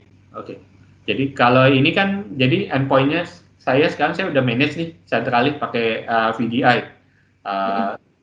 Kalau ini mungkin lebih ke arah endpoint ya, maksudnya klien secara, kalau saya lihat sih secara klien udah cukup. Nah nanti dari CyberArk yang kita manage paling untuk PAM-nya aja, privilege account-nya. Karena privilege account-nya kan nggak akan ada nggak sistem yang berbeda. Itu karena lanjut ke pertanyaan nomor 2 sih. Jadi yang privilege account-nya akan kita manage di platform-platform multiple platform. Jadi misalkan saya pakai VDI, login ke VDI admin-nya nanti akan di manage username password-nya gitu. Si privilege account-nya saya punya server Linux-nya, server Windows-nya juga akan di manage.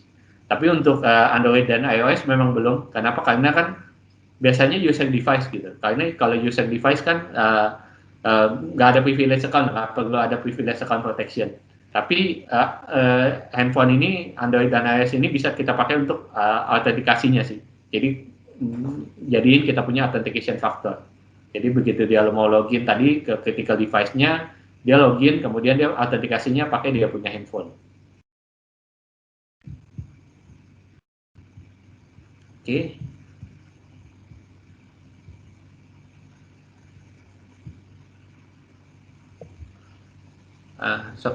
Suaranya mute. Sorry Pak. Ini ada pertanyaan dari Pak Sugianto nih Pak. Saat ini kita sudah menggunakan Microsoft 365 dan sudah menerapkan MFA. Dan jika kita menerapkan solusi CyberArk, topologinya seperti apa dan bagaimana untuk sistem MFA yang digunakan di fitur di Microsoft 365 atau di CyberArk-nya, Pak? Oke. Pertanyaan bagus juga. Jadi kita memang kalau dilihat tadi kan solusinya lumayan banyak, dan yang bagi Risa nanti kedepannya adalah yang ini. Artinya saya udah pakai MFA-nya dari Office 365.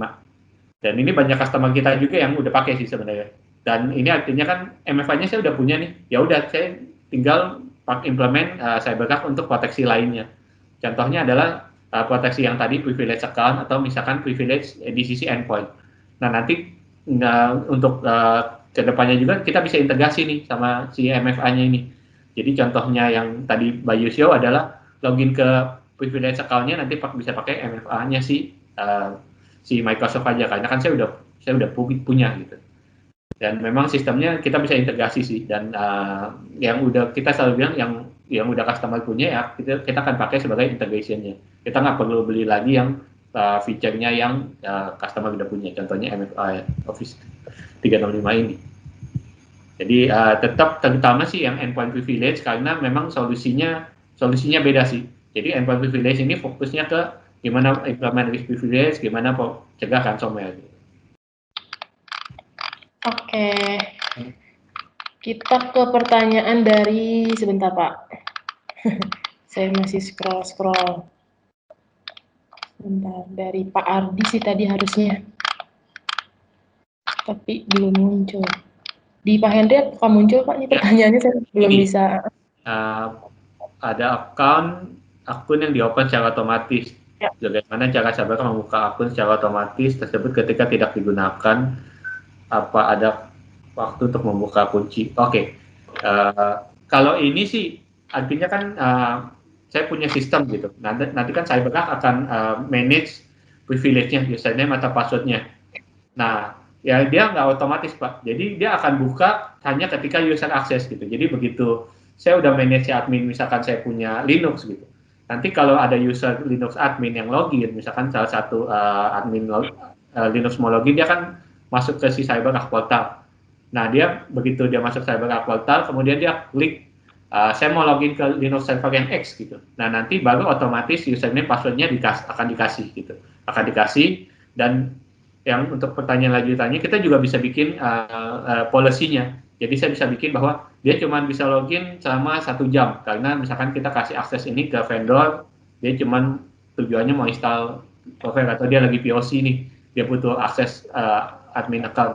Nah, kita bisa bikin policy bahwa kita kasih dia waktu 1 jam untuk login, install POC software dia, setelah 1 jam dia nggak akan bisa login lagi. Kemudian ya, terkait password web akses itu seperti apa prosesnya. Nah, jadi PVWA ini web vault akses ini adalah si portalnya kita sih. Jadi setiap user mau login nanti yang saya cerita tadi, dia nggak login langsung, mau user juga, tapi lewat si portalnya kita. Memang, satu lagi memang yang tadi demo kita cukup singkat ya, maksudnya karena waktunya lumayan singkat, kemudian kita solusinya lumayan banyak, makanya kita memang masukin ke video karena kan lebih singkat, lebih look and feel-nya biar dapet cepet juga. Tapi sih saya encourage kalau misalkan teman-teman ada yang, saya ada solusi spesifik nih, apa itu endpoint privilege-nya atau privilege access manager-nya yang saya mau demo lebih lengkap cara kerjanya gimana, nanti tinggal kontak aja teman-teman di PCman, dan nanti kita bisa bikin sesi yang terpisah sih. Jadi memang kalau bisa dibilang tadi memang kita dapatnya klip-klipnya aja sih, kurang lebih ini cara kerjanya A kayak gini, B kayak gini, dan kalau butuh lebih detail nanti bisa kontak tim PCman, kita bisa lakuin presentasi khusus dan demo khusus yang sesuai kebutuhan. Oke, kayaknya itu jawaban terakhir aja ya Pak ya, soalnya ini kan waktunya juga udah terbatas, jadi bagi pertanyaan yang memang belum terjawab nanti akan kami bantu jawab dan akan kami kirimkan juga melalui email. Jadi terima kasih Bapak Ibu yang sudah bertanya, terima kasih juga untuk Pak Henry dan Pak Bayu sudah bantu menjawab. Untuk next session-nya ini saya mau bagi-bagi rezeki dulu Pak. Jadi saya ada mini games. Jadi nanti akan ada 3 soal pertanyaan yang akan saya share screen. Jadi Bapak Ibu tinggal jawab sama kayak seperti kuis tadi, bagi jawaban yang cepat dan tepat itu yang akan menjadi pemenangnya. Oke, saya mau share screen dulu. Bisa dibantu rekan saya untuk share screen mini gamesnya.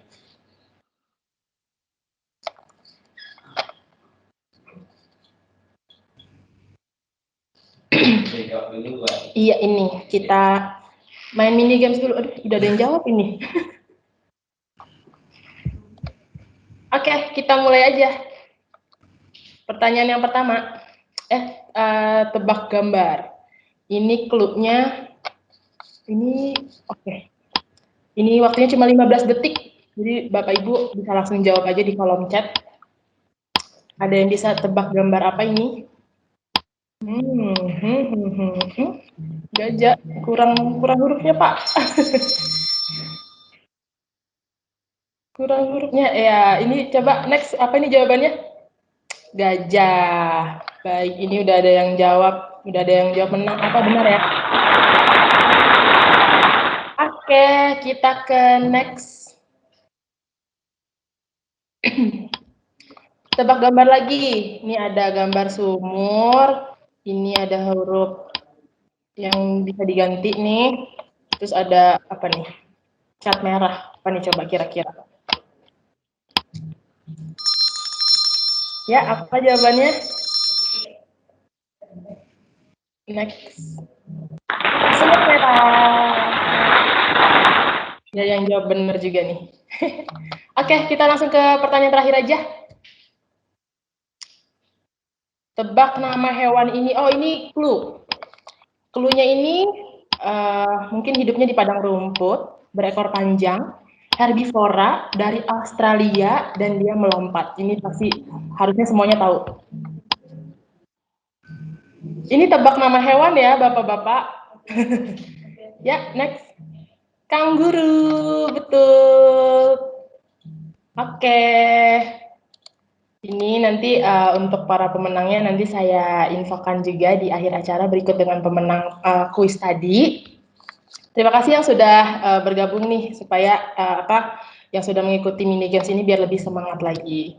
Oke, ini karena sebentar. Saya ingin informasikan untuk Bapak Ibu untuk mengisi feedback form. Jadi gunanya itu nanti akan mendapatkan rekap Q&A dari webinar hari ini, rekaman webinar juga slide presentasi dari para pembicara. Jadi saya ingin memberikan waktu 3-5 menit untuk Bapak Ibu semua mengisi feedback form tersebut. Bisa di-share tolong untuk link feedback formnya atau QR code-nya pada rekan saya, Angga.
Untuk mendapatkan update informasi seputar teknologi IT, silakan follow akun sosial media kami di @pcmenid untuk Instagram dan Facebook, PCMan Indonesia untuk LinkedIn, dan PCMan ID untuk official channel YouTube kami.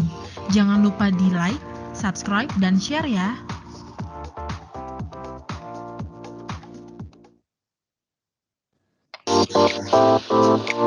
Untuk mendapatkan update informasi seputar teknologi IT, silakan follow akun sosial media kami di @PCManID untuk Instagram dan Facebook, PCMan Indonesia untuk LinkedIn, dan PCMan ID untuk official channel YouTube kami. Jangan lupa di like, subscribe, dan share ya.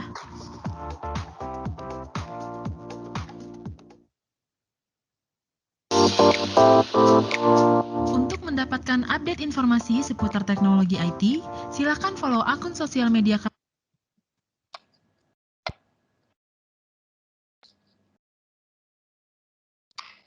Baik, ini sudah ada sekitar 30 orang yang mengisi feedback form. Sambil menunggu yang lainnya, saya ingin menginformasikan nih untuk Bapak Ibu sekalian. Jadi nanti PCMan selama bulan Ramadan, kami akan mengadakan event di Instagram live Instagram maksud saya. Jadi ini namanya Ngabuburit atau Ngabubur IT. Boleh di-share ini untuk flyer ngabuburitnya? Mas Angga? Iya, ini dia. Jadi ini ngabuburit atau ngabubur IT ini ngajak buka-bukaan seputar IT. Jadi nanti kita akan live Instagram di Instagram PCMan di @PCManID. Jadi bagi Bapak Ibu yang belum follow nih, bisa langsung silakan di follow untuk Instagram PCMan-nya. Jadi nanti kita selama bulan untuk waktunya nanti akan kami update. Tapi nanti acaranya ini kami akan berdiskusi atau kita juga bisa open Q&A dan akan membahas seputar IT. Jadi nanti Bapak Ibu bisa join dan bisa memberikan pertanyaan di sana. Jadi kami akan menemani Bapak Ibu menunggu buka puasa nih bagi Bapak Ibu yang melaksanakan ibadah puasa. Untuk update selanjutnya nanti akan kami update di sosial media kami. Jadi jangan lupa di-follow untuk sosial media kami di @PCManID untuk Instagramnya. Dan untuk selanjutnya ini bisa di-capture atau Bapak Ibu nanti bisa lihat di Instagram PCMan untuk flyernya. Oke, untuk selanjutnya nanti ini akan kami informasikan mengenai promo spesial khusus untuk peserta webinar yang ada di sini saja. Dan promo ini akan disampaikan oleh Bapak Andri Fauzan yang merupakan produk spesialis dari PCMan. Untuk Pak Andri, saya persilakan Pak Andri. Oke, baik Ida. Oke, Ida, terima kasih Ida untuk waktunya. Izinkan saya untuk present untuk promo yang dimiliki oleh PCMan.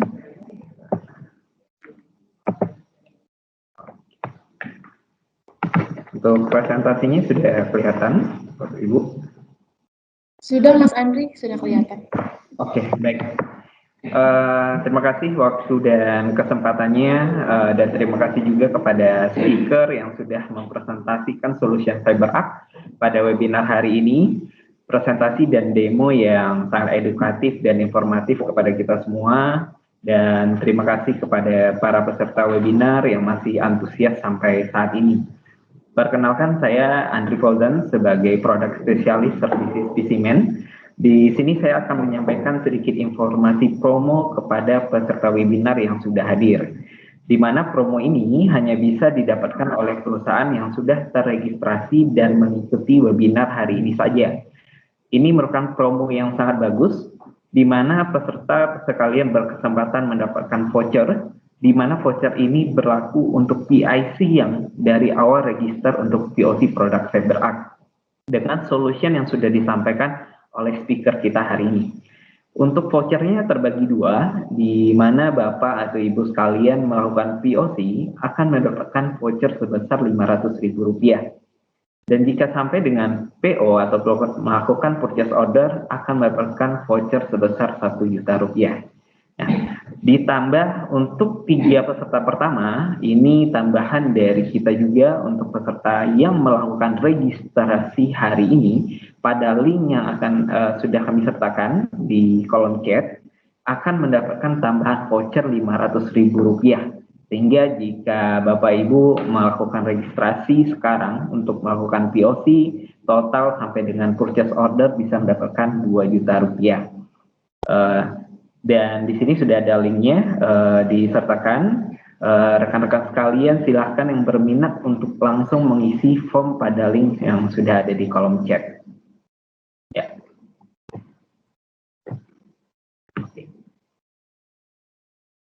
Oke, terima kasih Ida. Mungkin dari saya itu ya untuk promonya. Silahkan untuk bapak-bapak atau ibu-ibu untuk segera registrasi POC CyberArk, di mana akan mendapatkan voucher sebesar 500.000 dan melakukan PO 1 juta rupiah. Oke, Ida, saya kembalikan. Oke, terima kasih Pak Andri. Info promonya sangat menarik. Jadi bagi bapak-bapak atau ibu yang tertarik bisa langsung registrasi saja di form yang sudah kami share di kolom chat, atau untuk mengetahui lebih detail lagi bisa saja untuk menghubungi ke Visimen langsung.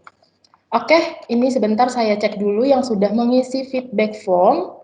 Sudah ada, sebentar ya. Sudah ada 46 orang. Oke, 47, sorry. Ini bisa langsung kita undi saja, kita ke sesi door prize kali ya. Oke, sebentar ya. Mohon ditunggu. Ya, sudah ada 40.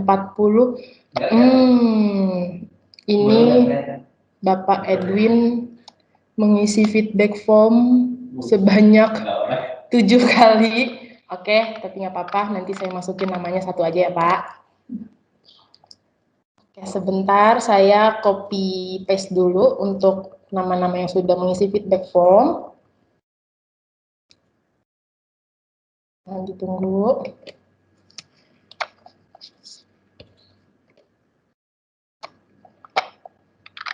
Iya.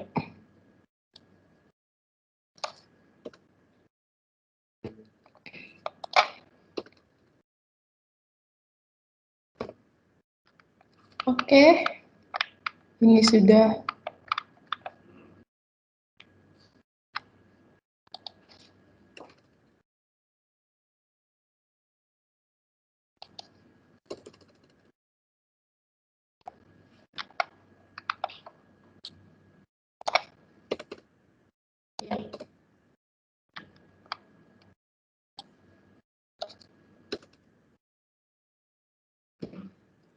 Sudah saya copy paste ke spin wheel of name-nya.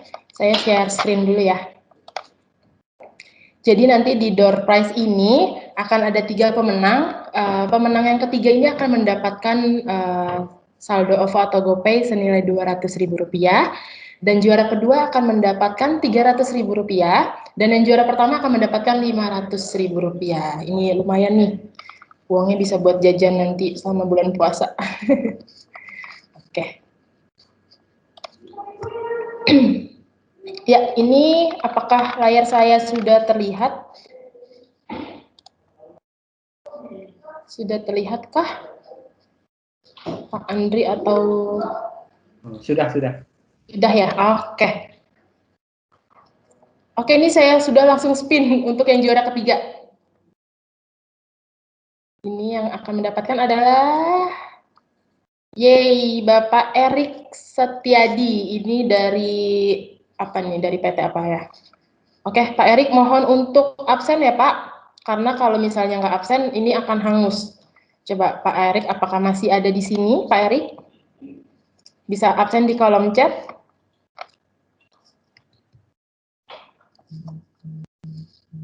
Rekan-rekan, apakah Pak Erik sudah absen di kolom chat? Karena di saya belum muncul nih. Sudah Pak Erik. Oke, selamat kepada Pak Erik. Bapak mendapatkan Rp200.000. Kita ke pemenang yang kedua yang akan mendapatkan Rp300.000. Kita mulai ya.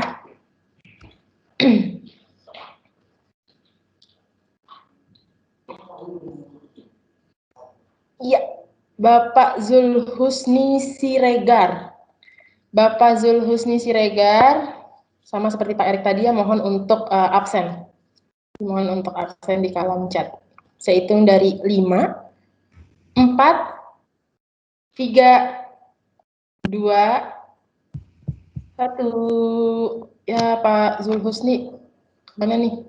Oh, ada ya? Nggak ada ya? Oke, mohon maaf sekali Pak Zulhusni. Hangus ya Pak? Ya. Ada ya? Nggak ada, udah keluar rasanya. Oke. Saya remove ya. Oke, saya spin lagi untuk juara yang kedua yang akan mendapatkan Rp300.000.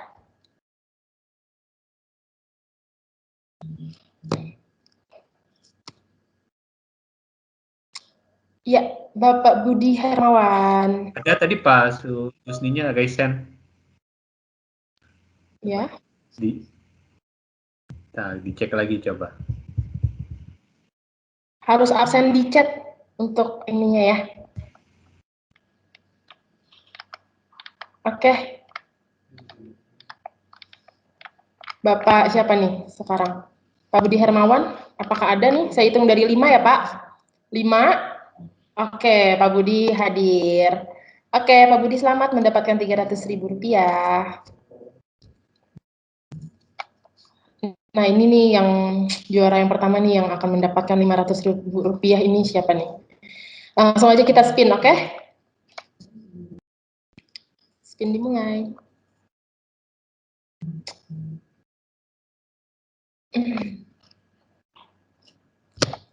Iya, Bapak Denny Rizky Aryesta. Oke, Bapak Denny Rizky, bisa tolong di absen, Pak?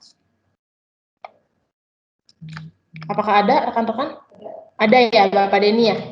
Oke, selamat kepada Bapak Denny, selamat kepada para pemenang. Terima kasih sudah mengisi feedback formnya. Baik. Jadi untuk para pemenang, pemenang kuis, pemenang mini games tadi, dan pemenang door prize nanti akan kami data dan akan kami hubungi untuk lebih lanjutnya. Dan hadiah ini akan dikirim paling lambat 3 hari kerja dari hari ini. Oke, ini tidak terasa kita sekarang sudah ada di akhir acara. Jangan lupa untuk follow akun sosial media kami di @pcmanid untuk Instagram, Pasifik Cipta Mandiri untuk Facebook, dan PCman Indonesia untuk LinkedIn. Jangan lupa juga untuk subscribe official channel YouTube PCman di PCman ID, dan juga Bapak Ibu jika yang tertarik dengan promonya yang tadi sudah disampaikan oleh Pak Andri bisa langsung regis di form yang sudah tersedia di kolom chat atau bisa menghubungi langsung ke PCman. Baik, saya ucapkan terima kasih kepada para pembicara, terima kasih Pak Henry dan juga Pak Bayu yang telah meluangkan waktunya untuk memberikan insight dan juga solusi-solusinya. Semoga apa yang sudah disampaikan dapat bermanfaat untuk kita semua. Dan tentunya terima kasih juga untuk Bapak Ibu yang telah mengikuti sampai akhir acara ini. Sampai berjumpa di sesi webinar selanjutnya. Saya Khairul Musfida, pamit undur diri. Stay healthy and stay safe. Assalamualaikum warahmatullahi wabarakatuh.